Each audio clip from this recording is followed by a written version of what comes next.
خدا کا سلام ہو امیر فیصل صاحب اور مغل اجالا صاحبہ اور آپ کے دیگر ٹیم، اور دعا یہی ہے کہ ایک دن یہ دل کا محور بدل جائے۔ اس کا بدلنا کل جہانوں کی رت بدل جائے گی۔ یہ میں آپ کو رات بتا رہا ہوں۔ تو وہ جو خدا کے لیے جن کی راتیں ویران ہیں اور ٹوٹے دل نو تانگ سجندی ستے آن جگاوے، ان کے لیے میں حاضر ہوں۔ تو جب بھی آپ کے پاس ٹائم ہو شروع کریں۔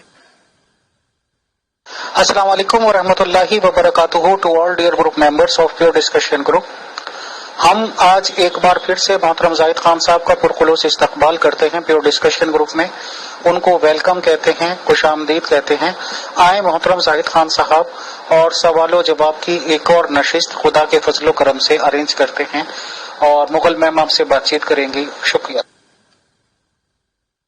میرا ایک سوال یہ ہے کہ آج بات چیت چل رہی تھی کہ آپ مرزا غلام احمد قادیانی صاحب کو بھی بہت ریسپیکٹ دیتے ہیں، اور ظاہر سی بات ہے کہ آپ ان کو کہیں بہت اچھا آدمی مانتے ہیں، بٹ مسلمانوں میں جو سیکشنز ہیں، یعنی کہ جو مرزا صاحب کو نبی مانتے ہیں اور مرزا صاحب کو نبی نہیں مانتے، تو آپ کیا کہتے ہیں کہ کیا ان دونوں لوگوں کے درمیان میرجز ہو جانی چاہیے، شادی ہو جانی چاہیے یا نہیں؟ اپنے خیالات تھوڑے سے بتائیں۔ شکریہ۔ نہیں، میں صرف تعریف نہیں کرتا غلام احمد قادیانی کی، بلکہ وہ سب کچھ بتاتا ہوں جو غلطیاں انہوں نے کی۔ آپ نے شادی کا سوال کیا ہے، بالکل ہونی چاہیے۔ میں اپنی مثال دے دیتا ہوں۔ میری بیٹی نے جب محبت کی اس شخص کے ساتھ جو ممبر آف پارلیمنٹ تھا، تو میں نے یہ نہیں کہا کہ وہ ہمیں نہیں مانتا، یہ نہیں مانتا، وہ نہیں مانتا۔ میں نے کہا تو نے محبت کی ہے، تو فیصلہ کرے گی۔ تو لازمی ہونی چاہیے۔ یہ امتیاز جو ہے جو جماعت احمدیہ نے رکھا ہوا ہے، یہ بالکل غلط ہے۔ اور یہ جو دوسرے نا لاہوری آگے پیچھے کہتے تو ہیں یہ، لیکن اندر سے یہ بھی وہی ہیں، وہی اپنا علیحدگی، وہی احمدیوں میں شادیاں کرنی، وہی یوں کریں گے، ہمارا مسلمانوں سے تعلق نہیں ہوگا۔ یہ ساری جہالت ہے ان کی، کہتے ہیں لیکن اندر سے معاملات یہ ہیں ان کے۔ لازمی ہونی چاہیے۔ حتیٰ کہ میں یہ کہتا ہوں کہ کوئی خدا کا انکاری ہے اور وہ میرے ماننے والوں میں سے کوئی محبت کرتا ہے، تو میں اسے کہتا ہوں اپنی محبت کی تکمیل کر، بعد میں دیکھیں گے۔ یہ جو تفریق ہوئی ہے نا، ہم ان کے ساتھ کھائیں گے نہیں، پیئیں گے نہیں، ان کے ساتھ کوئی تمدن نہیں رکھیں گے، ان کے ساتھ علیحدہ معاملات ہوں گے، یہ جو سب کچھ جماعت احمدی نے کیا ہے یہ جہالت پہ مبنی ہے۔ اور یہ لاہوری اور یہ جو ہے نا اپنا چھوٹے موٹے 4 5 10 لوگ جو ہے، غبار صاحب یہ اور جو کچھ ہے، یہ بھی وہی حرکتیں کرتے ہیں، کیونکہ ان کے اندر کے معاملات کو میں جانتا ہوں۔ باہر سے کہتے ہیں نہیں نہیں نہیں ایسا نہیں ہے، لیکن اندر سے بالکل وہی کام کرتے ہیں۔ تو یہ جہالت، یہ مذہبی جہالت، یہ مذہبی تنگ نظری، اسے بالکل ختم ہونا چاہیے۔ بلکہ میں تو یہاں تک کہتا ہوں، وہ کہتے جی ہم صرف رہنا ہے، شادی نہیں کرنی۔ میں نے کہا ٹھیک ہے، رہ جاؤ۔ ہاں یہ ہے تھوڑا سا دونوں اگر ہو سکے تو دونوں خدا کے ساتھ تھوڑا سا صبر کر لو، اگر کر سکتے ہو تو۔ یہ یونیورسل فریڈم دی ہے خدا نے، تو یہ کون لوگ ہیں جو یہ فریڈم لینے والے انسان سے؟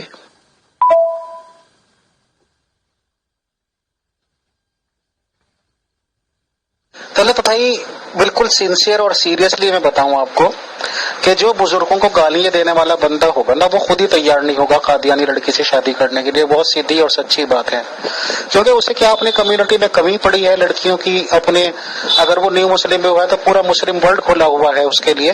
اور ہمارے یہاں تو اس سائڈ میں دیکھا گیا ہے، سچی میں بتا رہا کہ چلیے میں نہیں کہتا کہ بہت سے لوگ ہو سکے اسی چکر میں مسلمان ہو جاتے ہوں، کئی رشتہ ان کی نظر میں ہو، بٹ اگر کوئی نیو مسلم بنتا ہے تو مسلمان لوگوں میں کوئی دقت نہیں ہوتی اس کو رشتہ دینے کے لیے۔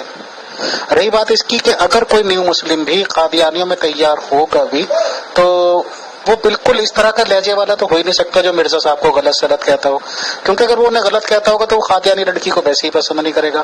جو نیوٹرل ماڈریٹ ہوگا، ماڈریٹ کہلا کا، وہی چاہ سکتا ہے کہ چلو بھائی قادیانی ہو جائے، مجھے کوئی دقت نہیں ہے. بٹ پھر قادیانیوں کو بھی تو کوئی دقت نہیں ہونی چاہیے. اگر لڑکا لڑکی کے تعلیم کے حساب سے، معیار کے حساب سے، اسٹیٹس آف فیملی کے حساب سے صحیح بیٹھ رہا ہے تو میرے خیال سے پھر انہیں کیا دقت ہو سکتی ہے، یہ بتائیں آپ سر. شکریہ. اور آپ یقین کریں یہی معاملہ یہ جو ہے یہ مسلمانوں سے کرتے ہیں. یہ جو مسلمان ہیں یہ بھی ان کے باپ ہیں، ایک بڑے میاں ایک چھوٹے میاں. عیسائیوں کو یہ چوڑا کہتے ہیں اور سمجھتے ہیں کہ ان کا کام ہمارا پخانا اور ان چیزوں کو اٹھانا ہے. اگر پانی بھی دیں گے نا تو ایک علیحدہ ان کا گلاس، ایک علیحدہ ان کی پلیٹ رکھی ہوگی، اس میں ڈال کے دیتے ہیں. تو یہ لوگ جو ہیں یہ کافروں سے بھی گئے گزرے ہیں. اور خدا ان سے سوال کرے گا کہ تم نے میرے انسانوں میں یہ فرق کیوں کیا. اور جنازہ کیا چیز ہے؟ میرے سامنے آپ کسی اور کو لے آیا، میں اس کے لیے دعا کر سکتا ہوں اور پڑھ سکتا ہوں. تو ان کے جنازے، ان کے قبرستان، بہشتی قبرستان، یہ بہشتی قبرستان نہیں ہے، یہ شیطانی قبرستان ہے.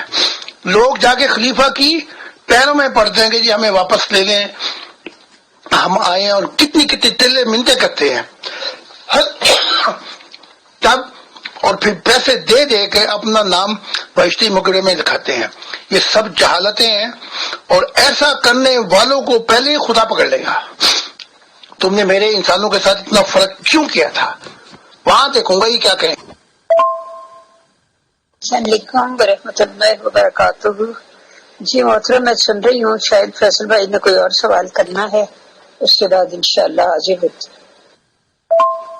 محترم زاہد خان صاحب، کیونکہ یہ ٹاپک چل نکلا تھا تو میں نے کہا آپ تو ایک نیوٹرل شخصیت ہیں اور نبوت کے دعوے دار بھی ہیں، تو آپ سے مشورہ اور صلاح لے لی جائے تاکہ سبھی لوگوں تک یہ گائیڈنس پہنچے کہ سپوز قادیانی لڑکی اور ایک ایسا لڑکا، چاہے وہ نیو مسلم ہے چاہے مسلم ہے، مطلب قادیانی نہیں ہے، پڑھے لکھے دونوں ہوں، فیملی اسٹیٹس وغیرہ دونوں کا ہو، اور دونوں اس بات کے لیے رضامند ہو جائیں. حالانکہ قادیانی لڑکی کو بھی معلوم ہے کہ وہ مرزا صاحب کو نبی نہیں مانتے، اور لڑکے کو معلوم ہے کہ یہ لوگ مرزا صاحب کو نبی مانتے ہیں. ان دونوں کو اس مسئلے میں کوئی پرابلم نہ ہو اور یہ معاملہ شادی تک پہنچ جاتا ہے اور ایک دوسرے سے وہ نکاح کر کے ہسبینڈ وائف بن جاتے ہیں. تو سر آپ کا کیا خیال ہے اس ریگارڈنگ کہ جب وہ دونوں پڑھے لکھے ہیں، تعلیم یافتہ ہیں، ہم آنگی ہوگی، بات چیت چلے گی تو بات شادی تک پہنچی اور شادی ہو گئی، تو احمدی جماعت یہ کہتے ہیں کہ ان کو خطرہ یہ لگا رہتا ہے کہ جو قادیانی لڑکی ہے کہیں غیر قادیانی نہ بن جائے. تو آپ کیا اس بارے میں خیالات اور تاثر دینا چاہیں گے محترم کہ اگر ایسا میل ملاپ ہو جاتا ہے تو کیا سمجھتے ہیں کہ قادیانی لڑکی اس کے بلیف پہ چلی جائے گی لڑکے کے، یا لڑکا اس بلیف پہ آ جائے گا، یا دونوں اپنے اپنے بلیف پہ رکھ کے زندگی چلا سکتے ہیں؟ اس ریگارڈنگ جو بھی آپ اسٹیٹمنٹس اور خیالات دینا چاہیں تو دیں تاکہ لوگوں کو رہنمائی ملے. شکریہ سر، جزاک اللہ. دونوں اپنے عقیدے کو سنبھال کر، ان کا ذاتی معاملہ ہے، زندگی گزار سکتے ہیں، کیونکہ محبت ایک ایسا بندھن ہے جو ان عقیدوں اور مذہبوں سے بہت ہی اوپر اور بالا ہے. میں ایک مثال دیتا ہوں شاہ رخ خان کی. اب وہ جو ہے مسلمان ہے لیکن اس کی بیوی جو ہے غالباً ہندو ہے، بلکہ یہاں تک کہ وہ وہاں بھی جاتا ہے اپنا مندر میں. تو جو سلیمان تھے وہ اپنی جو شہزادیاں تھیں، کوئی 300 شہزادیاں تھیں، باقی ویسے تھی، تو ان کے وہاں نجور جلاتے تھے، جا کے ان کے بتوں کی تہذیب و تکریم کرتے تھے. معاملہ جہاں سے بگڑا ہے سلیمان کا وہ یہ ہے کہ جب خدا نے سلیمان کو کہا کہ ٹھیک ہے لیکن جو تیری آئیڈینٹی ہے اسرائیل کی اس کو آگے لے کے آنا ہے، بس وہ ایسا ہوا کہ وہ بھی چھوڑ گیا. تو لازمی اپنا عقیدہ رکھ کر جو چاہے جیسی زندگی گزار سکتا ہے. جی محترم، السلام علیکم ورحمۃ اللہ. میں یہ سب سن رہی تھی، بڑی دلچسپ گفتگو چل رہی ہے. آپ کی ایک اور آڈیو آ رہی ہے، وہ ذرا سن لوں، اس کے بعد بات کرتی. میں آپ کو ایسی مثال دیتا ہوں، پھر آپ کہیں گے کہ جی ہمارے نبی کو آپ نے برا کہہ دیا. نام نہیں لیتا میں. جب یہ گئے، اور ان کے ساتھ ایک اوروں کی بھی مثال دیتا ہوں، صوفی، اور یہ جب لوگ گئے وہاں پر تو ان کی عبادات، روزے، ان کی زکوٰۃ، ان کا سب کچھ پرے رکھ کر خدا نے کہا اچھا ان سے یہ پوچھو، فرشتوں سے کہا ان سے یہ پوچھو انہوں نے میری انسانیت کے ساتھ کیسا سلوک کیا تھا. ان کو بھی اپنا خاندان سمجھا تھا کہ نہیں سمجھا تھا، یا یہ فرق کیا تھا؟ تو وہاں کئی نبی جو ہے ان کی لائن لگ گئی، اور خدا نے کہا ان کی جزا دو اور یہ جائیں اپنی دنیا کے اندر.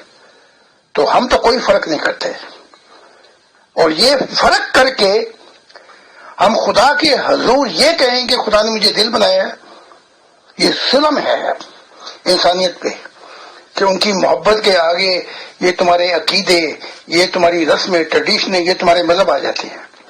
میں سمجھتا ہوں یہ اندھیرا ہے، چمکتا ہوا اندھیرا ہے، اس سے زیادہ کچھ بھی نہیں. روح کی دنیا میں وہاں پتہ لگے گا کہ اصل حقیقت کیا ہے. محترم زاہد خان صاحب، میرا سیدھا سوال یہ ہے کہ آپ کو ٹوٹلی بیس بنیادی سب طرح کی جانکاری ہیں، قادیانیوں کی ریگارڈنگ بھی، غیر قادیانیوں کی ریگارڈنگ بھی. میں نے آپ سے یہ پوچھا ہے کہ دونوں پڑھے لکھے ہوں، دونوں ہی سمجھدار ہوں، دونوں ہم خیال بھی ہیں، تب جا کے شادی تک بات پہنچی، تو کس کا بلیف بھاری پڑے گا؟ میں آپ سے یہ پوچھ رہا ہوں کہ اگر جو غیر قادیانی لڑکا ہے اس کی تعلیم پہ وہ چلی جائے گی، اس کے ساتھ رہتے رہتے اس کو یہ سمجھ میں آئے گا کہ وہ ٹھیک تھا اپنے عقیدے میں، یا لڑکا لڑکی کے عقیدے کو سمجھ لے گا کہ یہ ٹھیک تھا؟ اس میں صرف آپ کا اندازہ اور خیال چاہیے محترم، اسٹریٹ فارورڈ. شکریہ.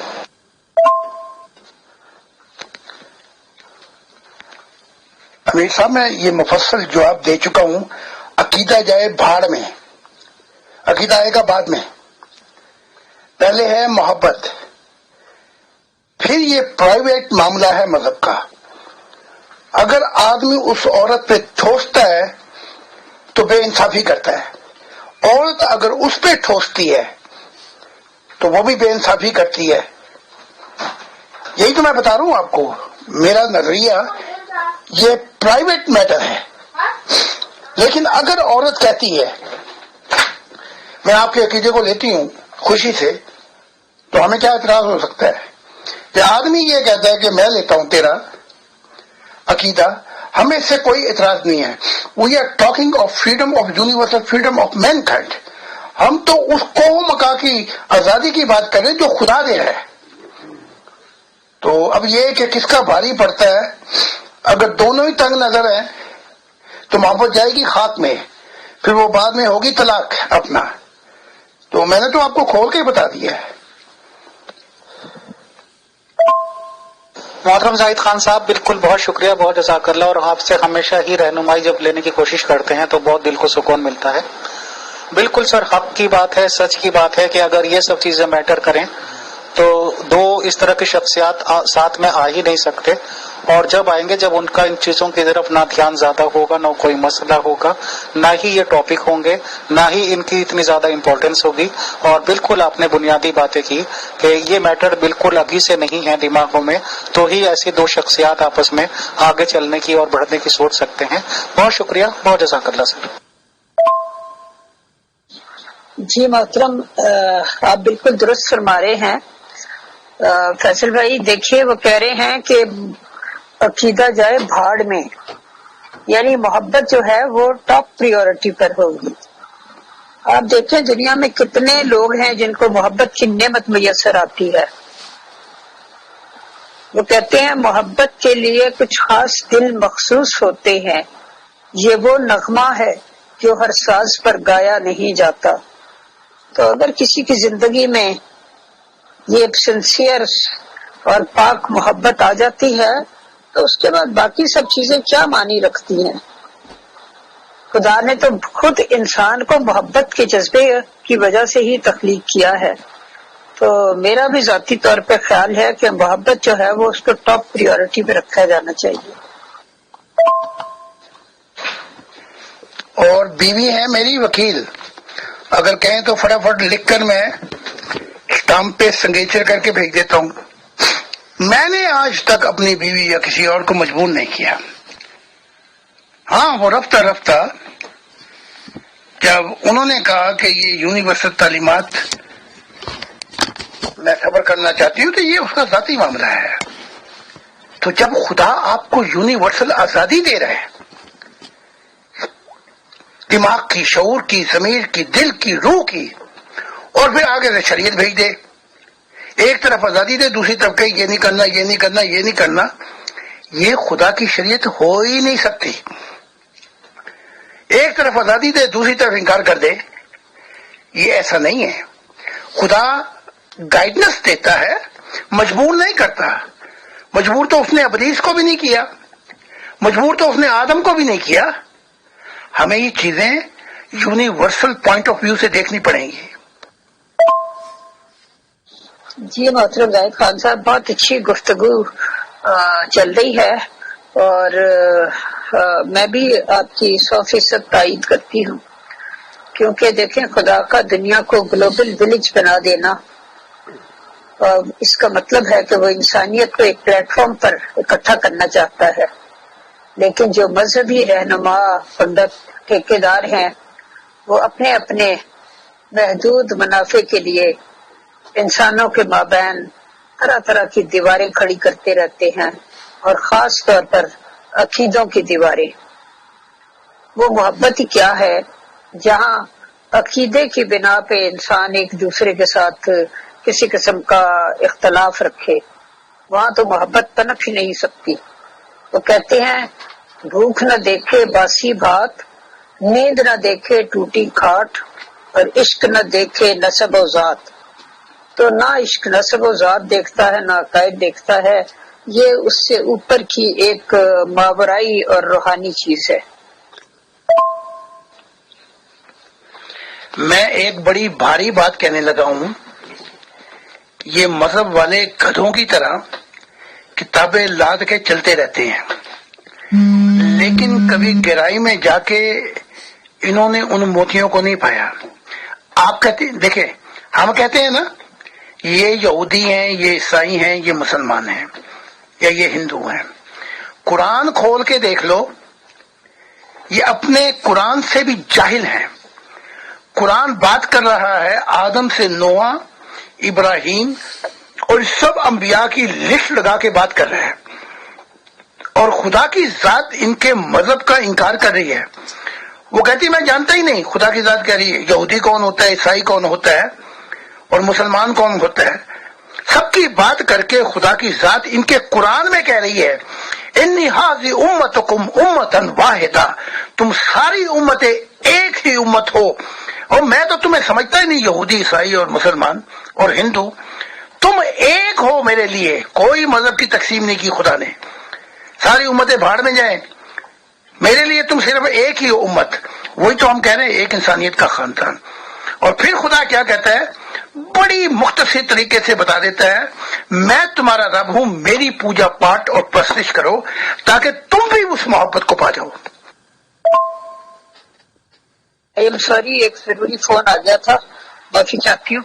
تو جی فیصل بھائی، آپ کے لیے میں ایک شعر پڑھنا چاہ رہی تھی کہ محبت کے لیے کچھ خاص دل مخصوص ہوتے ہیں، یہ وہ نغمہ ہے جو ہر ساز پر گایا نہیں جاتا.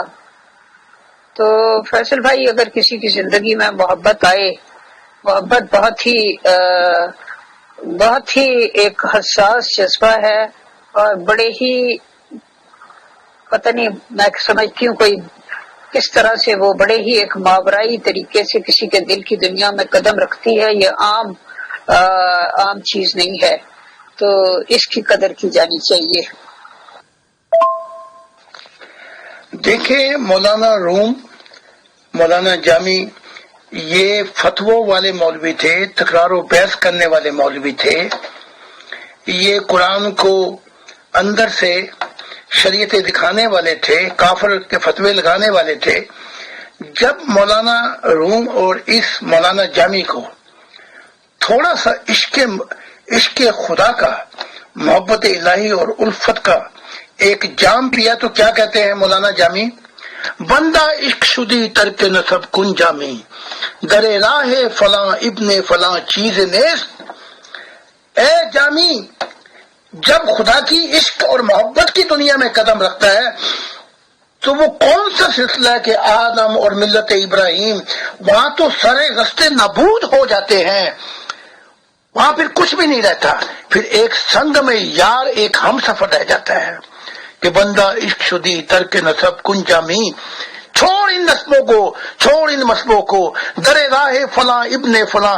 اب کون سا راستہ؟ سب راستے جو ہیں وہ نابود ہو گئے، برباد ہو گئے ہیں، اب تو صرف ایک ہی ہے، وہ کیا ہے؟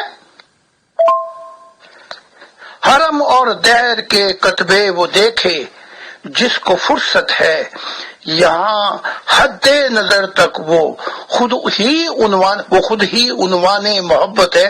غالباً یہ اکبر الہ آبادی کا شعر ہے کہ یہاں تک تو وہ کھڑا ہوا ہے، نور ہی نور، اب کون سی وہ جا کے جن کے پاس فرصت ہے، ویلے ہیں، وقت ہے، جو اپنے کاروباروں کو برکتیں دلوانا چاہتے ہیں اور جو دنیائی خواہشات رکھتے ہیں، وہ جا کے دیکھے دہر اور حرم کے کتبے، یہاں تو خدا کی ذات سامنے آ گئی ہے، اب میں کہاں جاؤں؟ جی محترم، بڑی اچھی گفتگو شروع ہو گئی۔ دراصل مذاہب ہی کی تنگ دلی یا تنگ نظری اور سماجی پابندیوں کی وجہ سے، یہ جو ہے ان کے تنگ رویوں اور تنگ دلیوں کی وجہ سے بیچارے لاکھوں لوگوں کی زندگیاں تباہ ہو گئی، اور جتنا ظلم محبت پر مذہب نے کیا ہے شاید ہی کسی اور نے کیا ہو۔ وہ جو کہتے ہیں نا کہ ان چاہے لوگوں میں رہوں اور من چاہے کو یاد کروں، تو ساری زندگی لوگوں بیچاروں کی اس طرح گزر جاتی ہے اس مذہبی جبر کے ہاتھوں کہ وہ جس کو چاہتے ہیں اسے نہیں پا سکتے اور ان چاہے لوگوں میں زندگی بسر کر دیتے ہیں۔ اس سے بڑی انسانیت کی توہین کیا ہو سکتی ہے؟ اور مجازی اور دنیاوی محبت کو برا سمجھا جاتا ہے، حالانکہ یہ بھی حقیقی محبت ہی کی طرف پہلا قدم ہے، کیونکہ یہاں انسان محبت کا ٹیسٹ چکھتا ہے، تب اسے پتہ چلتا ہے کہ پھر اس کو وسیع کر کے انسانیت کی محبت اور خدا کی محبت تک کس طرح لے جانا ہے۔ اس بارے میں آپ کیا کہتے ہیں کہ مجازی محبت جو ہے وہ بھی حقیقی محبت کی طرف پہلا قدم ہے؟ شکریہ محترم۔ اب ہم آتے ہیں اپنے سوالوں کی طرف۔ کہا جاتا ہے کہ انسان کا قلب خدا تعالیٰ کا ایک راز ہے۔ اسی دل سے کئی کھڑکیاں خدا تعالیٰ کی طرف کھلتی ہیں۔ جو انسان کی رغبت خدا تعالیٰ کی طرف بڑھتی جاتی ہے تو ان کھڑکیوں کی تعداد بھی بڑھتی جاتی ہے، حتیٰ کہ انسانی روح ایک چھوٹا سا پرندہ بن کر معرفت کی کھڑکی سے خدا تعالیٰ کی طرف پرواز کر جاتی ہے۔ آپ اس بارے میں کیا فرماتے ہیں؟ میں آپ کے پہلے سوال کا جواب دے رہا ہوں۔ انہی مذہبوں اور غلط ٹریڈیشنوں اور ظلم کی وجہ سے خدا نے ان مذہبوں کی صفی لپیٹ دی، یہ کرنا، وہ نہیں کرنا، وہ کرنا، یوں نہیں کرنا۔ ان کے پاس اور فالتو کام نہیں ہے، ان کے پاس اور کام کوئی نہیں ہے، فالتو قسم کے احکام اور شریعتیں لگانا ہے۔ پھر جو ظلم کی بات ہے وہ یہ ہے، اپنی شریعتوں پہ یہ خود چلنے والے ہیں ہی نہیں۔ وہی عیسیٰ کا قول بھی، تم میں سے ایک ہی بتا دو جو اپنی شریعت پہ چلتا ہو۔ تو انہی چیزوں کو ختم کرنے کے لیے خدا کا دل آیا ہے کہ بڑے ارمان سے رکھا ہے بلم تیری قسم، پیار کی دنیا میں یہ پہلا قدم۔ یہی مجازی محبت، یہی دریا۔ پھر وہ اقبال نے کیا کہا تھا، مجھے شعر یاد نہیں آ رہا، دریا مل جائے تو سمندر کی تلاش کر۔ یہی مجازی محبت جو دریا ہے، پھر یہی حقیقی محبت خدا کے سمندر میں جا گر پڑتی ہے، کیونکہ محبت کا یہ اعجاز ہے کہ وہ اگر اتر جائے دل اور روح کے اندر تو فوراً ہی مشاہدہ الہی کی دنیا شروع ہو جاتی ہے، صرف ایک نگاہ کی ضرورت پڑتی ہے بس۔ یہ تو آپ تعریف کے لائق ہیں، میری تعلیمات آپ کے منہ سے سن کر خوشی دوبالا ہو گئی، باغ ہو گیا۔ یہ میرا ہی قول ہے کہ ایک دل ہے، اس میں انگنت کھڑکیاں ہیں، اور یہ کھڑکیوں کا سفر جو ہے، اب دیکھیں نا، جب ابراہیم چاند، سورج، چاند اور ستاروں کی عبادت کرتا تھا تو کیا خدا ڈانگ لے کے اس کے پیچھے پڑا ہوا تھا؟ آپ غور کریں، تلاش تھی۔ تو جو پیاسا ہے اسے کنویں سے کیا تکلیف ہو سکتی ہے؟ ابراہیم پیاسا تھا، کنویں تک پہنچ گیا کہ نہیں پہنچ گیا؟ تو کنویں پر پہنچ کے اس کا پانی نہ پیے، یہ مذہبی ہٹ درمی ہے۔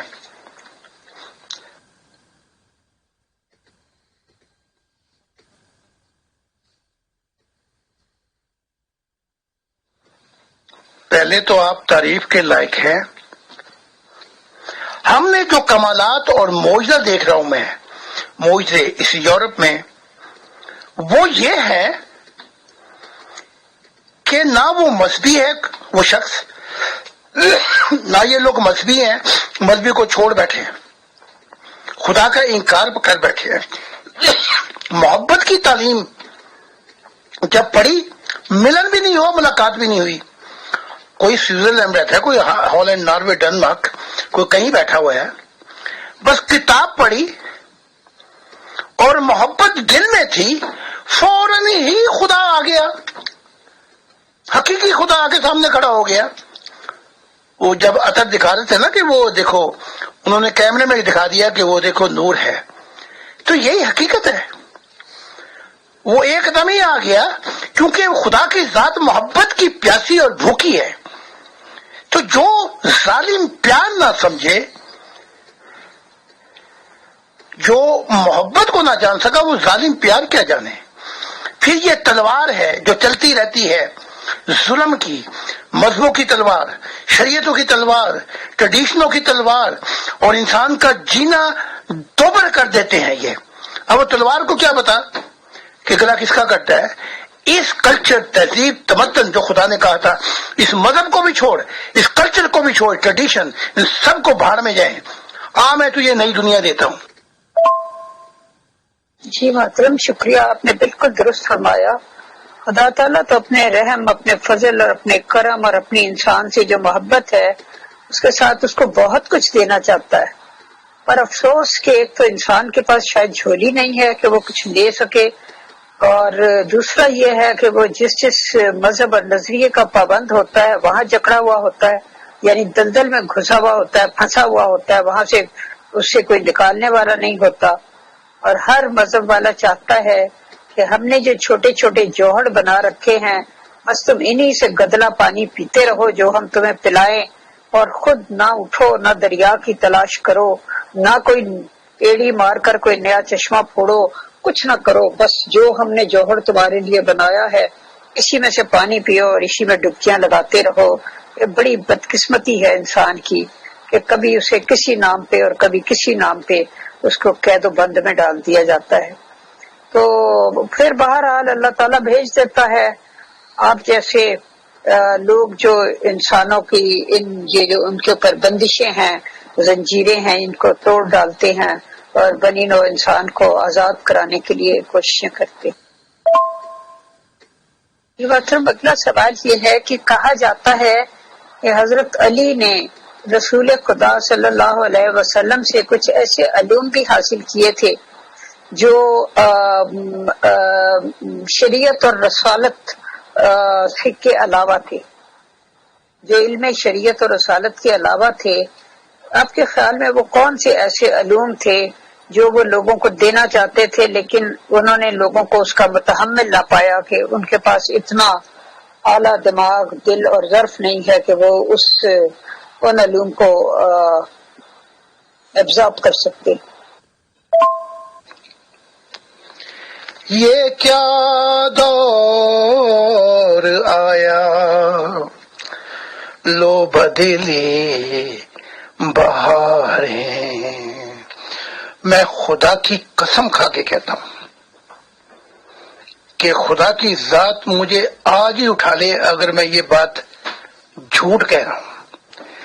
خدا کی ذات میرا ہاتھ پکڑ کر 10,011 تک سفر کرایا اور مجھے دکھا رہا تھا اے میرے بیٹے اے میرے دل دیکھ. تو میں نے وہ جو دنیا دیکھی ہے، آپ تو کہہ رہی نا کہ وہ جھولی نہیں اس کی اتنی ہے، یہ ایسا انسان ہے. میں نے ایسے انسان دیکھے، آئے ہائے ہائے، ان کی جھولی اتنی بڑی تھی کہ خدا کی ذات آ گئی اس کے اندر، اور وہ جھولی پھر بھی بہت بڑی تھی. تو یہ صرف دور کی بات ہے. یہ بھی ایک دور ہے جس کے متعلق خدا کہتا ہے یہ ماضی ہوگا. اور جو ہاتھ پکڑ کے کہہ رہا تھا بیٹے دیکھ اے میرے دل دیکھ، یہ بھی ایک دور ہوگا. لیکن فرق یہ ہے کہ خدا کی ذات نے کہا یہ جو ماضی کا دور ہے اس کے متعلق بات نہیں کریں گے، نہ اس کے متعلق کوئی تکرار گفتگو ہوگی. یہ کہہ رہی ہے خدا کی ذات. پھر کیا پچھتائے ہوت جب چڑیاں چگ گئیں کھیت. اور یہ کہنا علی کا کہ میں اسلام میں پھوٹ نہیں ڈالنا چاہتا، ٹھیک ہے اسلام میں پھوٹ نہیں ڈالی وہ چیزیں بتا کے، خدا کا تو دل توڑ دیا. تجھے اسلام کی فکر تھی، محمد کی فکر تھی، غلام احمد قادیان کی طرح عشق محمدی کی فکر تھی، لیکن خدا کا تو دل تو نے توڑ دیا. یہی بات غلام احمد قادیان کو کہ عیسیٰ کا اٹھا کٹھا چٹھا ماما دادیوں کا بھی نکال کے باہر رکھ دیا، اپنے محمد کا سارا محمد عربی کا کالا کنواں چٹا کرتا رہا. تو وہ تو اب بات گزر گئی. پھر کیا پچھتائے ہو جب چڑیاں چگ گئیں کھیت. اب بتا رہے ہیں یہ تھا یہ تھا یہ تھا. وہ پڑھ لے جس نے پڑھنی ہے. محمد صاحب کے جرم میں وہ اپنا علی نے کوئی 30 یا 40 صفحوں کی وہ اس میں وہ بتایا کہ کیا کیا علوم تھے. اب مجھے بتانا پڑے گا یہ سب کچھ. تو یہ اب سارے اپنی پنڈے میرے سر پہ رکھتے ہیں. یہ موسیٰ یہ عیسیٰ یہ محمد اپنی اٹھا کے پنڈے میرے سر پہ رکھتے ہیں اور کہتے ہیں تو ہماری امت کو بتا، تو ان کو بتا کہ یہ نہیں بتایا. اور پھر بھی یہ لوگ کہتے ہیں کہ ہمارے نبی تو بہت بہتر تھے. اب جب یہ پھنسے روح کی دنیا میں، پھنسا ہی رہے اور پھر آئے 2000 سال 1500 سال کے بعد میں تو اٹھا کے اپنی بوجھ پنڈے میرے سر پر رکھی. کیا علی ہو کیا موسیٰ کیا عیسیٰ یہ جتنے بھی ہیں، کہا کہ تو بتا ہماری امتوں کو. تو ان کی پنڈے بھی میں اٹھاتا ہوں. جو انہوں نے فرشتوں کے متعلق نہیں بتایا وہ پنڈ بھی میں اٹھاتا ہوں. خدا کی پنڈ بھی میں نے اٹھائی ہے، ابلیس کی پنڈ بھی میں نے اٹھائی ہے. اس انسانیت کے کراس اور جو ظلم ہے وہ بھی میں نے اٹھائے ہیں. اس لیے خدا نے کہا تھا وہ آئے گا، وہ جو سب کچھ وہ حالات سے لاپرواہ ہو کر اس بوجھ کو اٹھا لے گا جو زمین و آسمان نہیں اٹھا سکے. وہ ظلم کرنے والا ہوگا. یہ محبت کے انداز میں خدا نے کہا کہ وہ ان چیزوں کو سوچے سمجھے بغیر ہر ظلم کو برداشت کر لے گا. ہاں اسی کو میں کہوں گا کہ یہ میرا دل ہے، یہ نیا آسمان، یہ نئی زمین ہے. جی محترم بہت بہت شکریہ. ایک تو آپ کو اتنی ساری پنڈیں اٹھانی پڑ رہی ہیں اور اوپر سے لوگوں کی جو نفرتوں کا اور غصے کا بوجھ ہے وہ علیحدہ اپنی جگہ پر ہے. وہ بھی ایک بہت بھاری پنڈ ہے جو آپ کو اٹھانی پڑ رہی ہے. تو یہ بتائیں کہ وہ علم کیا تھا ایسا جو حضرت علی کو الگ سے بھی دیا گیا تھا؟ کیا وہ علم لدنی تھا؟ جبرائیل اور علی دونوں بتاتے ہیں مجھے کہ اگر محمد صاحب تیش میں آ کے گئے نا مسجد بھاگے کیونکہ علی نے کہا تھا کہ میں نے خدا کو دیکھا ہے اور بہت سی باتیں وہ کتاب میں لکھی ہیں علی کی ٹیسٹامنٹ میں. تو فوراً گئے، اس وقت نماز کا وقت نہیں تھا. تو بتائے علی نے رات کہ مجھ سے خدا کی دنیا اور خدا کا زمانہ شروع ہو جائے گا. تو جبرائیل نے بھی بتایا، علی نے بھی بتایا. بھاگے بھاگے گئے مسجد میں. اس وقت اذان کی جب کہ نماز کا وقت نہیں تھا. تو یہ ایمرجنسی ایسا ہی ہوتا تھا. تو وہاں جب سب لوگ اکٹھے ہو گئے تو علی یہ سمجھے، میں وہ بتا رہا ہوں جو علی مجھے بتا رہے ہیں، کتاب سے کچھ تھوڑا سا بتا رہا ہوں، کہ علی یہ سمجھے کہ یہ اعلان کریں گے کہ میرے بعد علی جو ہے جبرائیل یہ نبی ہے، جبرائیل نے اور خدا نے اسے نبی بنایا ہے. تو وہاں معاملہ ہی پٹھا ہو گیا. وہاں محمد صاحب کہنے لگے اے لوگوں میرے بعد کوئی نبی نہیں، اور خوب تفصیل بتائی. اگر ہوتا تو میرے بعد عمر نبی ہوتا. تو وہاں تو ہکا بکا ہو گئے. علی کو سمجھ لگی ہو کیا ہے یہ معاملہ. تو جو علی کے پاس لدنی علم تھا وہ خدا کی بادشاہت کا تھا، مشاہدات اور سفر کا تھا. اور میں یوں بھی کہوں تو غلط نہیں ہوگا کہ صوفیت کی اصل رنگ جو محبت الہی کا ہے اس کا یہ بانی کہلاتے. لیکن نہ کچھ بتا کر کہ اسلام میں پھوٹ نہ پڑ جائے، محمد صاحب کے متعلق نہ پتہ لگے، خدا کا دل توڑ دیا. اور وہ لدنی علم جو تھا وہ پھر صوفیہ میں رات با رات چلتا رہا. کوئی اکا دکا کوئی شخص آتا تھا، اہل کوئی قابل ہوتا تھا اس کو بتا دیتے تھے. تو خدا نے پھر صوفیت کو بھی لات ماری، تو بھی جا. اگر تو نے اسلام کے فریم کے اندر ہی بیٹھنا جا کر تو خدا نے کہا تو بھی جا، میں لوں گا کسی کو جو میری نئی دنیا لے گا. تو یہ کتاب میں بتایا بڑا کچھ جو مشاہدات الہی مجھے پتہ ہے. ان میں سے بہت سی چیزیں علی کو پتہ لگ گئی تھی. علی نے محمد صاحب سے بات کی، بس یہیں پہ آ کے معاملے بگڑتے ہیں. بلکہ میں اس سے بھی زیادہ بتا دیتا ہوں. محمد صاحب نے ابو بکر اور عمر کو نصیحت کی کہ اسے خلیفہ نہیں بننے دینا. اور ایک طرف ایک وہ زمانہ تھا جب کہتے تھے جس کا مولا میں ہوں علی بھی اس کے مولا ہے، یعنی کہ اسلام اور اس امت کا مولا تو پھر محمد ہوئے، تو علی بھی اس کے مولا ہے. اور پھر ایک وقت یہ آیا کہ نصیحت کر دی چھپ چھپائی کہ اس کو نہیں آنے دینا. اور پھر یہ معاملات جو ہے روح کی دنیا میں بگڑے، اور یہ شیعہ ازم اور علی اور حتیٰ کہ بی بی فاطمہ اور یہ سب کچھ علیحدہ ہو گئے محمد صاحب سے. اب تو میری بیعت کر چکے ہیں علی، تو کہاں 1500 سال کے بعد جا کے وہ کشتی کنارے لگتی ہے. جی اکرم، یہ سب باتیں بہت ہی حیرت انگیز ہیں.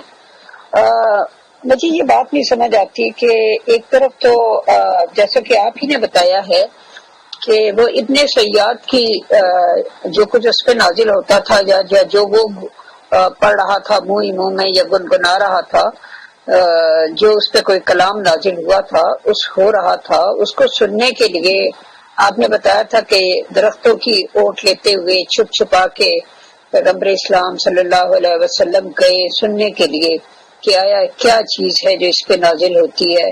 تو دوسری طرف حضرت علی جو ان کو بہت ہی میرا مطلب قریبی تھے اور ان کے داماد بھی تھے، ان کی پیاری بیٹی کے شوہر تھے، تو ان کو کوئی ایسا ایکسپیرینس ہوا کہ انہوں نے خدا تعالیٰ کو دیکھا یا کچھ سنا یا کوئی خاص علوم ان کے دل میں پیدا ہوئے خدا نے ڈالے، تو ان کو دیکھنے سننے یا پوچھنے کی بھی مطلب زحمت نہیں گوارا کی گئی.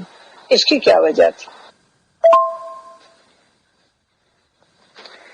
اس کی وجہ جو تھی وہ یہ تھی اسلام کی چوکیں ہل جانی تھی. یہ جو اسلام آپ دیکھ رہے ہیں نا 1500 سال سے لا نبی آبادی، اس کا وہیں پہ خاتمہ ہو جانا تھا. اور پھر یہی بات نہیں، جبرائیل نے چن لیا تھا اور یہ بات بتا دی تھی محمد صاحب کو، تو محمد صاحب جبرائیل سے بھی ناراض ہو گئے کہ پھر میں نے اتنی محنت کی اسلام کی تو یہ تو گیا. یہی تو لفڑ پڑا تھا اس وقت. علی نے کہا لے کے آؤ دعا تو لے کے آؤ لکھواؤ, کیونکہ محمد صاحب تقریباً بتانا چاہتے تھے کہ اور کیا ہے. عمر نے کہا کہ محمد عربی کا دماغ خراب ہو گیا ہے, نزع کا عالم ہے, یہ بڑی اس کی باتیں جو ہیں وہ سمجھ میں نہیں آ رہی, اب وہ سب قرآن کے خلاف ہیں. تو وہیں دنگل پڑنا تھا, اور اپنے اہل جو بیت اور یہ جو خاندان, یہ سارے خاندان کے لوگ تھے, ان میں سے بہت سا خون ہونا تھا. یہ سب چیزیں محمد صاحب نے دیکھی اور پھر آنکھیں مونڈ لی اور خاموشی اختیار کی اور خدا کے پاس جانا اچھا سمجھا.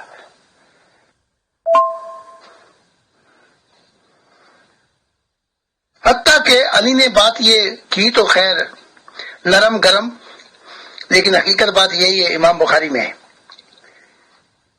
کہ اگر وہ باتیں کھل جاتی تو میں ابو بکر اور عمر کو قتل کر دیتا, سامنے کھڑے ہوتے. یعنی کہ محمد صاحب لکھواتے پہلے, اور جو خدا نے لکھوائی تھی تیرے دل پر اے علی, اس کے لیے تو کھڑا ہی نہیں ہو سکا. وہاں تجھے اسلام یاد آ گیا, وہاں تجھے عشق محمدی یاد آ گئی, وہاں تو پھوٹ نہیں ڈالنا چاہتا ہے, اور خدا کا کیا ہوگا اس کی کوئی پرواہ نہیں. 1500 سال خدا راہ تکے گا کسی اور کی کہ پھر کوئی آئے تو کوئی بات بنے,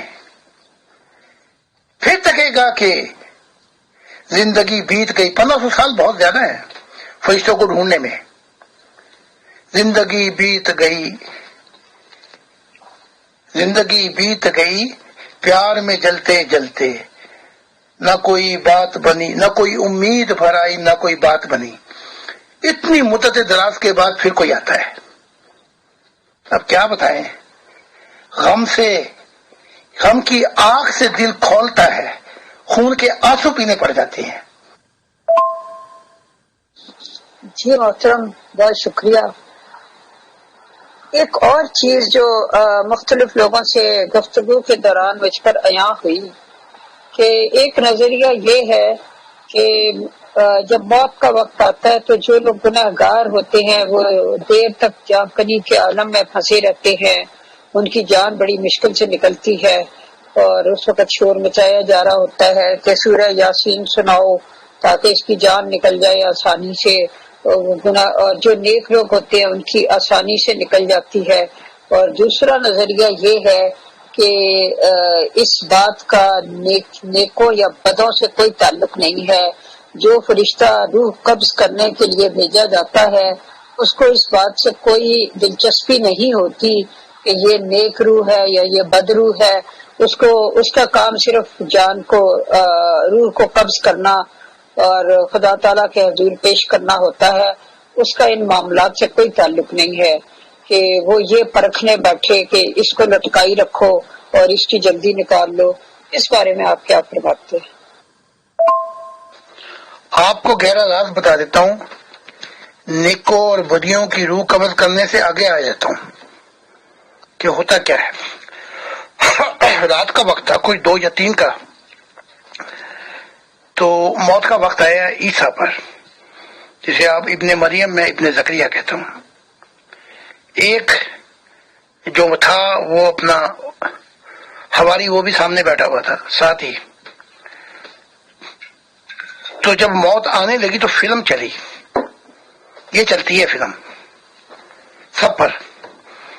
پھر پچھتاوا, اور یہ بات اتنی تیزی کے ساتھ ہتھوڑا پڑتی ہے کہ کاش میں واپس لوٹ جاؤں تاکہ وہ کر دوں. یعنی کہ وہ چیزیں اب دکھائی دینی شروع ہوتی ہیں, جیسے وہ کہہ رہے تھے ابو بکر, جو میں دیکھ رہا ہوں اس وقت نیک یا بد سب واپس لوٹ کے اس کام کو کرنا چاہتے ہیں. اصل بات پہلے بتا کے پھر سوال کا جواب ہوگا. تو جو دائیں طرف جب منہ پھیرا عیسیٰ نے, اب آیا نا چلنے کا وقت, سب ٹھاٹ پڑا رہ جائے گا, جب لے چلے گا من جا رہا، جب کوچ کرے گا من جا رہا. تو ہاتھ جوڑ کے، میں بتا رہا ہوں آنکھوں دیکھا حال آپ کو، ہاتھ جوڑ کے خدا سے کہہ رہا تھا، اپنے دونوں ہاتھ جوڑ کے، عیسیٰ اے باپ مجھے معاف کر دے، اے باپ مجھے معاف کر دے، اے باپ میں نے تیرا مشن پورا نہیں کیا، وہ جو باتیں تھی میں نہیں بتا سکا، میں نے ظلم کیا اپنی جان کے اوپر. اس وقت یاد آ رہی تھی ساری باتیں کہ اگر میں واپس لوٹ جاؤں تو میں بتا دوں سارا کچھ. لیکن یہ کام ہوتا ہے چلنے کا، یہ تیر کمان سے نکلتا ہے، کوئی بد ہو شخص یا نیک ہو شخص، یہ باتیں پھر ادھوری رہ جاتی ہیں. وہ تیر پھر لگتا ہے عالم ارواح کی دنیا میں، پھر وہاں جا کے پتہ لگتا ہے جب 14 طبق روشن ہوتے ہیں. جی محترم، بہت شکریہ. یہاں دو سوال پیدا ہوتے ہیں کہ حضرت عیسیٰ علیہ السلام نے جو اتنے زندگی کے بہت سارے سال انڈیا میں اور ادھر کشمیر سائڈ پہ گزار دیے، تو اس دوران وہ کیا کرتے رہے؟ مطلب ہے کیا وہ کوئی ایک عام انسان کی زندگی بسر کرتے رہے، یا یہاں بھی وہ ایک نبی کے فرائض سر انجام دیتے رہے؟ اور دوسرا سوال یہ ہے کہ کیا یہ ہوتا ہے کہ کسی کی روح تکلیف سے نکلتی ہو اور کسی کی آسانی سے؟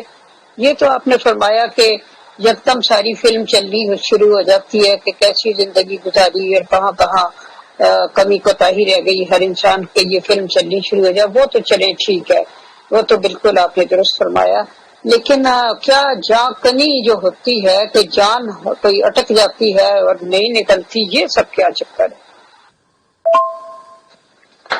اچھا پہلے یہ سوال کو جواب دے دوں.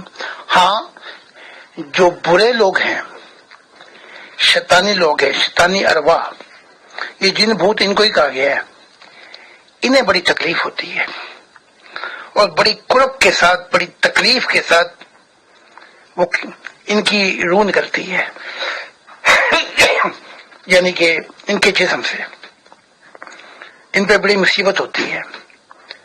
جو نیک لوگ ہوتے ہیں، نیک ویسے تو خدا ہی ہے، لیکن نیک جو معرفت الہی کا پانی پیے ہوتے ہیں، وہ حشاش بشاش ہو جاتے ہیں. ان کے چہرے کو بھی دیکھیں تو اس وقت بڑا حشاش بشاش ہوتی ہے، کیونکہ موت ابھی نکل رہی ہوتی ہے.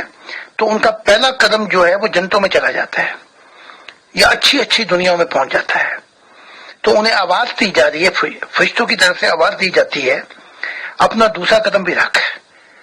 تو بڑے حشاش، بڑے سکون، انہیں پھر دکھ اور تکلیف کا سارا احساس وہاں پہ جا کے ختم ہو جاتا ہے.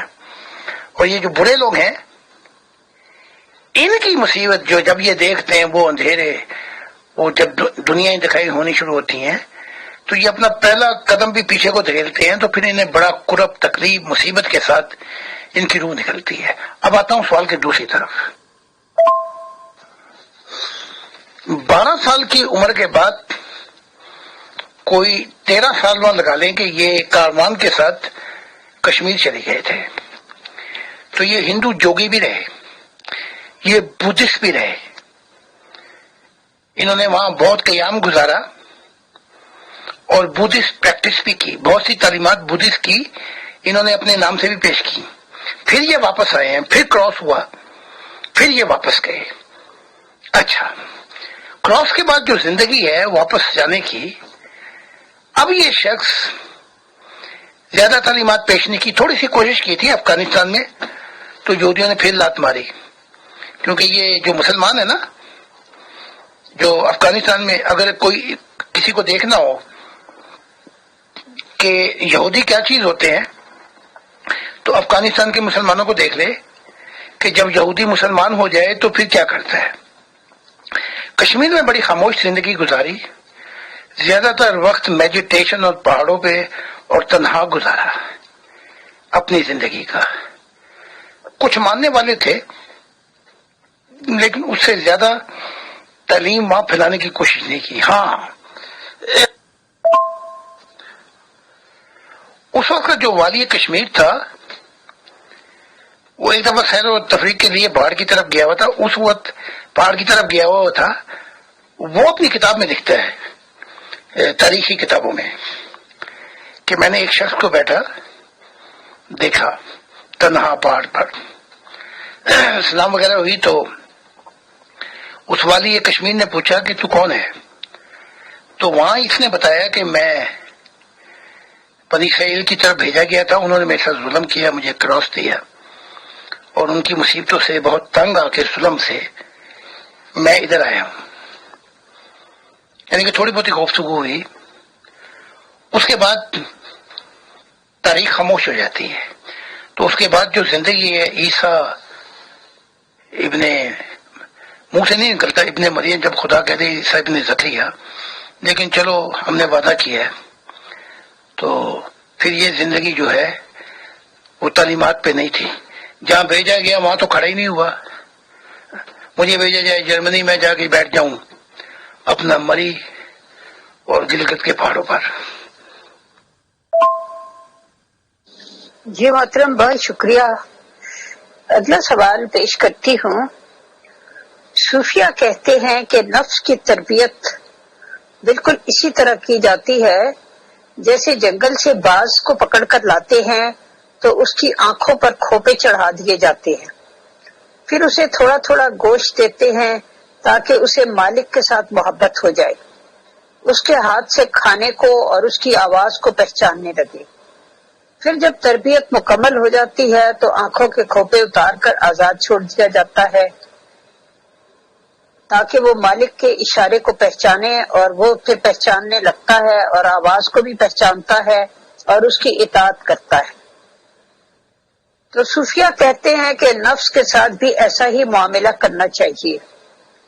جب تک اسے خدا تعالیٰ سے انس پیدا نہ ہو جائے، اسے تنہائی، خاموشی، بھوک اور بے خوابی کے ذریعے خدا تعالیٰ کے ساتھ مانوس کرنے کی کوشش کرنی چاہیے۔ محترم، یہ بتائیے کہ یہ فلسفہ کہاں تک درست ہے؟ نفس کے بھی تو کئی شاہین ہیں۔ ایک نفس کا شاہین جسم ہے، ایک شعور ہے، ایک دماغ ہے، ایک شعور ہے، ایک ضمیر ہے، اور ایک دل اور ایک روح ہے۔ کس شاہین کی بات کریں کہ کتنے مانو صیاد سے ہو گئے، اب رہائی ملے گی تو مر جائیں گے۔ جس نفس کی بات کرتے ہیں اور یہ صوفی اولیاء، یہ پہلا نفس جو ہے یہ گھوڑا ہے سرکش جسم، اسے آپ باز کہہ لیں، شاہین کہہ لیں، جو مرضی کہہ لیں۔ اس کی تربیت کے لیے کچھ ایکسرسائز ہر مذہبوں میں ہے، کئیوں میں میڈیٹیشن ہے، بدھ میں کچھ اور ہے، یہودیت میں کچھ اور ہے۔ یعنی کہ اس کو عادت ڈالی جاتی ہے کہ سوار کو بیٹھنے دے، اپنے سوار کو اپنے اوپر بیٹھنے دے، یہ سرکش گھوڑا ہے۔ تو اس کی جب تربیت کی جاتی ہے تو اس کو مانوس کیا جاتا ہے سجدوں سے، عبادات سے، بھوک سے، ہر چیز سے، کہ اسے لاغر کر دیا جائے، یعنی یہ کمزور کر دیا جائے۔ تو جب یہ بھوکا رہتا ہے، اس کی مشقت کی جاتی ہے، ایکسرسائز وغیرہ، تو شیطانی روحیں ہی بھاگ جاتی ہیں۔ یہ وہی کہانی ہے کہ جب ظالم بادشاہ اچھی کشتیوں کو جمع کرتا جا رہا تھا تو خضر نے ایک جو کشتی تھی جو ان کے ماننے والا تھا، اس نے ان کو دوسرے کنارے بھی لگایا، اس کو توڑ دیا، یعنی کہ پانی اس میں سے آئے۔ تو جب اس نے ظالم نے یہ کشتی دیکھی بادشاہ نے، تو وہ اس کو چھوڑ گیا۔ تو یہ شکستہ کشتی جو ہے یہ عبادات ہیں ہر مذہب میں۔ تو شیطانی روحیں یہاں جب اندر آتی ہیں فوراً ہی باہر نکل جاتی ہیں۔ تو یہ جو نفس کی ایکسرسائز ہے یہ جسم ہے، جب یہ مانوس ہو جاتا ہے سجدوں میں، رکوع میں، اور تسلی، قرار، سکون پاتا ہے، تب یہ شہ سوار کو اپنے اوپر بیٹھنے دیتا ہے۔ تو پھر اس کے بعد شہ سوار بھی تو بہت ہے، یعنی کون سا شہ سوار بیٹھے گا اس کے اوپر؟ اس پر پھر کبھی دماغ بیٹھتا ہے، دماغ کے اوپر پھر شعور بیٹھ جاتا ہے، یعنی کہ ترتیب سے منزلیں طے ہوں، شعور کے اوپر ضمیر بیٹھ جاتا ہے، فرشتوں کی دنیا کھل جاتی ہے، تاکہ اندھا پن دور ہو اور روحانی بصیرت جو ہے مشاہدہ الہی شروع ہو جائے۔ اس کے اوپر پھر دل بیٹھ جاتا ہے تاکہ خدا کا دیدار الہی ہو، خدا کا نور جس کے لیے ایک جیون گزار دیا وہ دکھائی دے۔ پھر اس کے اوپر روح بیٹھتی ہے۔ تو اب کس کس شاہین، کس کس باز اور کس کس شہ سوار کی بات کروں؟ تو بس یہی دعا کرتا ہوں کہ یہ لوگ ان تعلیمات کو پڑھ لیں جو خدا کی ذات نے اپنی محبت میں اتنا سفر آسان کر دیا کہ اس دل کی تعلیمات کو دیکھ لو، پڑھ لو، لمبا سفر جو ہے بڑے مختصر طریقے سے تو منزل پہ پہنچ جاؤ گے، لیکن اپنے آپ کو خالی کر دو۔ بس یہ جو تعلیمات خدا کہہ رہا ہے میں دے رہا ہوں، اس کو تھوڑا سا اہل دل کی نظر سے آؤ۔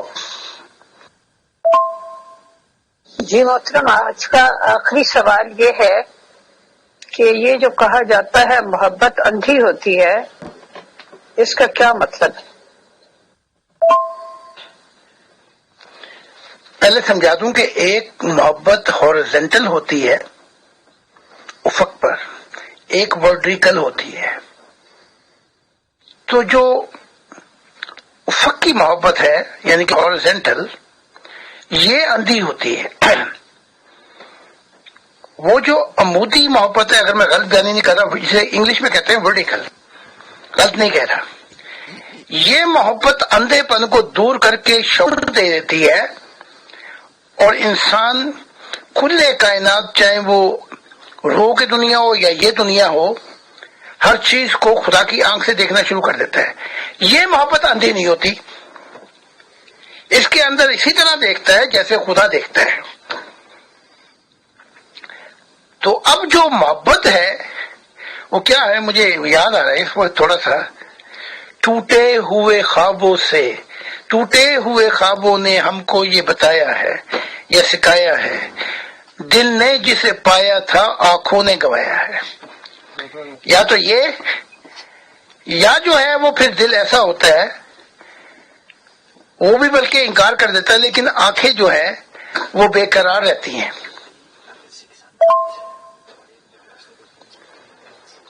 تو یہ معاملہ جو ہے دل کا ہو تو ہورزنٹل اندھا ہو جاتا ہے کسی کی محبت میں، اگر ورٹیکل چلا جائے خدا کی طرف تو پھر آنکھیں صحیح نظارہ پیش کرتی ہیں،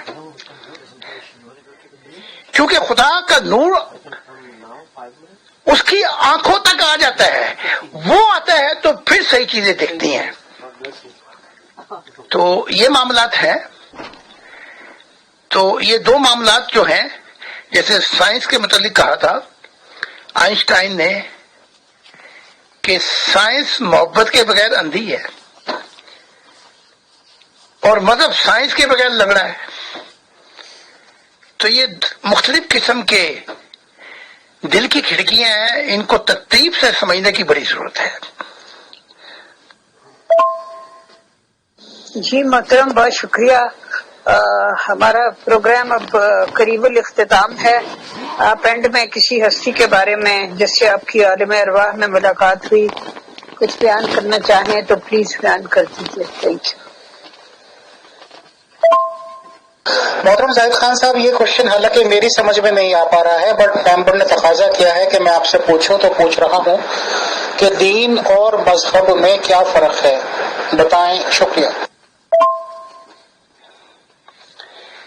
دین جو ہے یہ ایک راہ ہے، اس کو اسلام میں گھسانے کی کوشش نہیں کرنی، ایک سفر ہے۔ مذہب یہ ہے جب آپ شریعت کا نظام یا اپنا کوئی نظام قائم کر کے، یا اگر فرشتے پنگا دے تو ان کا نظام تھوڑا سا بیچ میں لا کر انسان کو جکڑ دیں، یہ مذہب ہے۔ اب جو مذہب اسلام ہے اس کی ڈیفینیشن جو کہی جائے گی نا کہ بھی کیا یہ مذہب اسلام، تو بتایا جائے گا شریعت کے بغیر مذہب اسلام کچھ بھی نہیں ہے۔ تو جو دین ہے، دین تو پھر بڑے ہیں۔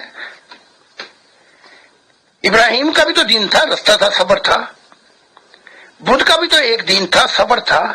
اس کے بعد کیا وہ کرتے ہیں یہ علیحدہ معاملہ ہے، لیکن میں یہاں یہ کہوں گا کہ دین راہ ہے، اس کی منزل خدا کی ذات ہے۔ انبیاء رستہ ہے، منزل خدا کی ذات ہے۔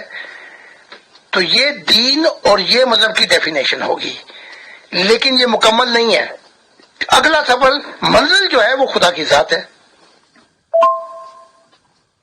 جی شکریہ فیصل بھائی، میں نے ان سے گزارش کی ہے کہ اگر وہ کچھ بتانا چاہیں کسی ایسی ہستی کے بارے میں جس سے ان کی عالم ارواح میں ملاقات ہوئی ہو تو بتا دیں، اس کے بعد ہم پروگرام کو ختم کرتے ہیں۔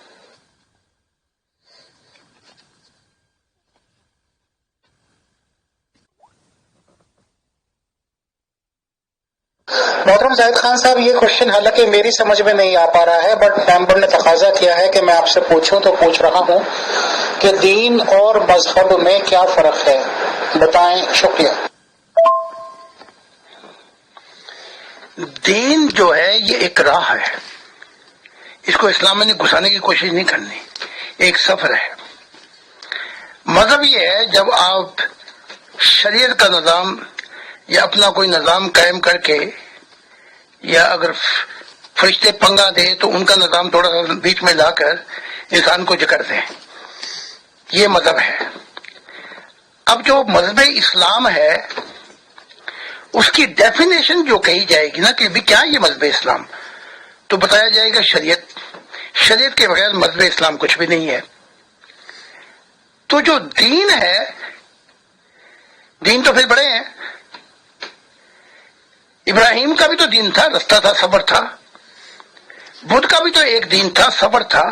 اس کے بعد کیا وہ کرتے ہیں یہ علیحدہ معاملہ ہے، لیکن میں یہاں یہ کہوں گا کہ دین راہ ہے، اس کی منزل خدا کی ذات ہے۔ انبیاء رستہ ہے، منزل خدا کی ذات ہے۔ تو یہ دین اور یہ مذہب کی ڈیفینیشن ہوگی، لیکن یہ مکمل نہیں ہے۔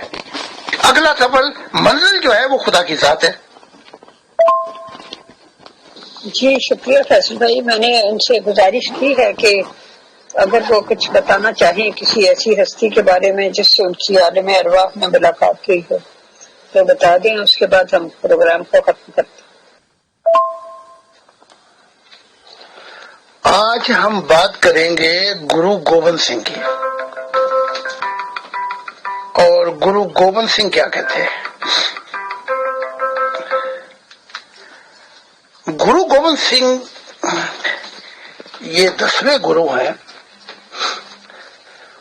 اور پٹھانوں نے جنہوں نے ان پہ ایمان لا کے 2 سال رہے پھر انہیں قتل کر دیا۔ اچھا، اب یہ گرو گوبند سنگھ وہ شخص ہیں جنہوں نے ایک مذہب کی بنیاد رکھی، کہ لیکن وہ مذہب کی بنیاد یہ تھی اگر مسلمان اپنے جھاٹوں کے بال کاٹیں تو تم نے پھیلا دینے ہیں، اگر یہ بال مونچھوں کے کرے تم نے پھیلا دینے ہیں، یعنی کہ ہر چیز میں تم نے ان کی مخالفت کرنی ہے۔ تو یہ مذہب بنایا گرو گوبند سنگھ نے، جو کہتے ہیں کوئی بولے رام رام، کوئی کہے خدائے، کوئی کہے گو سائیں، کوئی کہے الہے کرپا تار رحیم، کوئی ہر جائے، مجھے اس وقت یاد نہیں آ رہا، بہرحال یہ وہ ہے۔ ان سے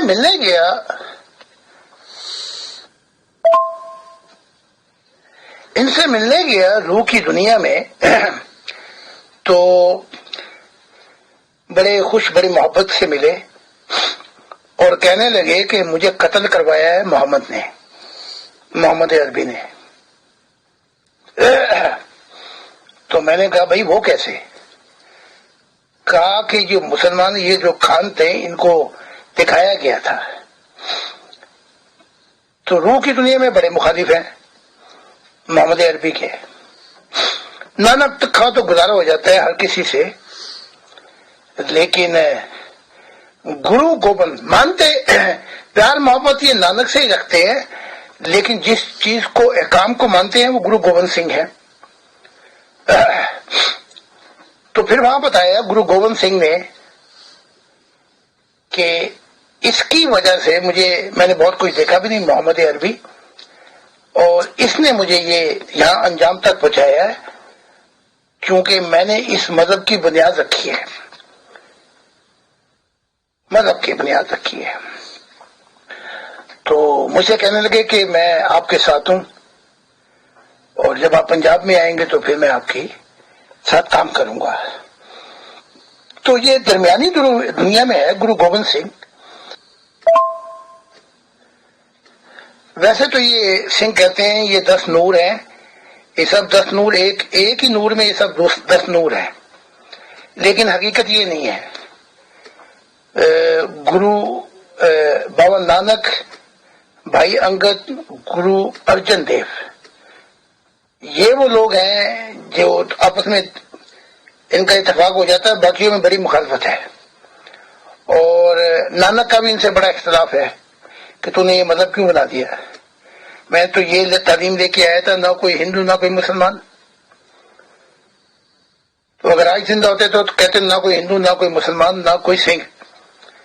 تو لیکن درمیانی دنیا میں ہے، اور وہاں بھی اپنے بنائے ہوئے انہوں نے جیسے گولڈن ٹیمپل وغیرہ. تو وہیں پر میں نے اسے ملا ہوں، وہیں پہ اس نے مجھ سے باتیں کی. تو گرو گوبند کے پاس اس وقت تو ڈبی دار لباس پہنا ہوا تھا اپنا. تو نور جو ہے وہ ہے تو صحیح، لیکن اس نور میں مقدار کم ہے. تو یہ آج کی کہانی تھی گرو گوبند سنگھ پر. اچھا جی، یہ تو بڑی اچھی بات ہے. محمد صاحب کو روح کی دنیا میں بڑا کچھ دے کر جان چھڑانی پڑی گرو گوبند سنگھ سے. تو بڑا کچھ دیا. اب جب سے ایمان اور بیعت لے کے آیا، بلکہ اس کو کروانے والے بھی جب نانک نے بیعت کر لی تو اس کے بعد یہ بھائی انگد، یہ گرو ارجن دیو جی، اور یہ ایک امیری ایک فقیری، یہ تو خیر اب بھی بات نہیں آیا. اس کے بعد جو ہے کچھ جو ہے وہ بیعت کر چکے ہیں.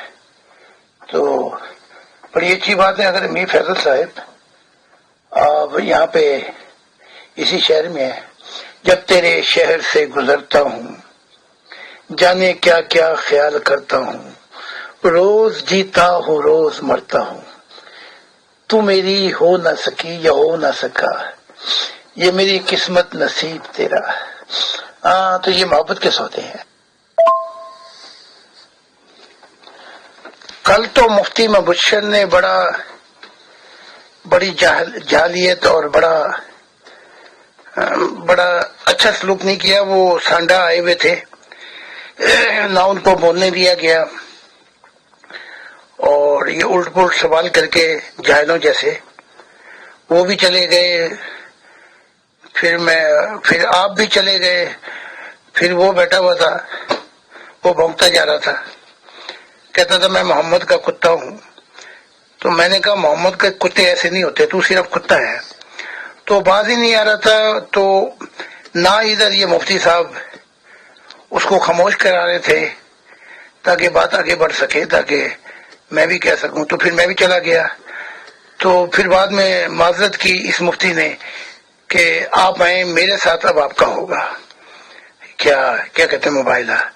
تو دیکھ لیتے ہیں، وعدے کا یہ شخص پابند نہیں ہے، تو دیکھ لیتے ہیں، نہیں تو پھر آپ کے ساتھ سوال و جواب ہوں گے. آپ نے کیا کہنا تھا کہ پنجابی نہیں آتی، اس کے بعد وہ ڈیلیٹ کر دی.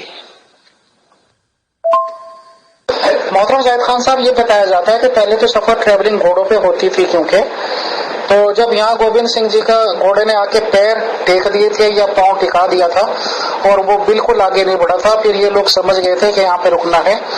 اس کے بعد اس شہر کا نام ہی پاؤں ٹیکا پڑ گیا تھا اور پھر پاؤں صاحب. تو پھر وہ یہاں کافی سال رہے ہیں گوبند سنگھ جی اسی شہر میں. شکریہ سر.